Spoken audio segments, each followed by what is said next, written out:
गणेश जी के टूटे दांत की कहानी। ज्यादातर लोग पूछते हैं कि गणेश जी का एक दांत टूटा क्यों होता है, तो आइए इस कहानी में हम आपको बताते हैं। जब महर्षि वेदव्यास महाभारत लिखने के लिए बैठे तो उन्हें एक ऐसे व्यक्ति की जरूरत थी जो उनके मुख से निकले हुए महाभारत की कहानी को लिखे।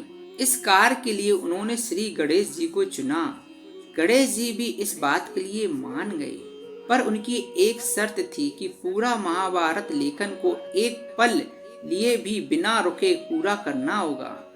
गणेश जी बोले, अगर आप एक बार भी रुकेंगे तो मैं लिखना बंद कर दूंगा।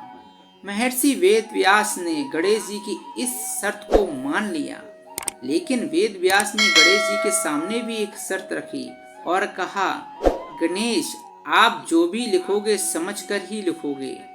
गणेश जी भी उनकी शर्त मान गए। दोनों महाभारत के महाकाव्य को लिखने के लिए बैठ गए। वेद व्यास जी महाकाव्य को अपने मुंह से बोलने लगे और गणेश जी समझ समझकर जल्दी जल्दी लिखने लगे। कुछ देर लिखने के बाद अचानक श्री गणेश जी का कलम टूट गया। कलम महर्षि के बोलने की तेजी को संभाल ना सका। गणेश जी समझ गए कि उन्हें थोड़ा से गर्व हो गया था और उन्होंने महर्षि की शक्ति और ज्ञान को ना समझा। उसके बाद उन्होंने धीरे से अपने एक दांत को तोड़ दिया और स्याही में डुबाकर दोबारा महाभारत की कथा लिखने लगे। जब भी वेदव्यास को थकान महसूस होती, वे एक मुश्किल सा छंद बोलते, जिसको समझने और लिखने के लिए गणेश जी को ज्यादा समय लग जाता था और महर्षि को आराम करने का समय भी मिल जाता था।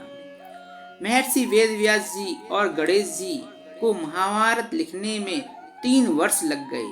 वैसे तो कहा जाता है कि महाभारत के कुछ छंद गुम गए हैं, परंतु आज भी इस कविता में 1 लाख छंद हैं। तो दोस्तों, यह थी गणेश जी के टूटे दांत की कहानी। तो ये अगर आपको दोस्तों ये कहानी अच्छी लगी हो तो कृपया हमारे चैनल को लाइक कीजिए, सब्सक्राइब कीजिए और शेयर कीजिए। Thank you so much for watching.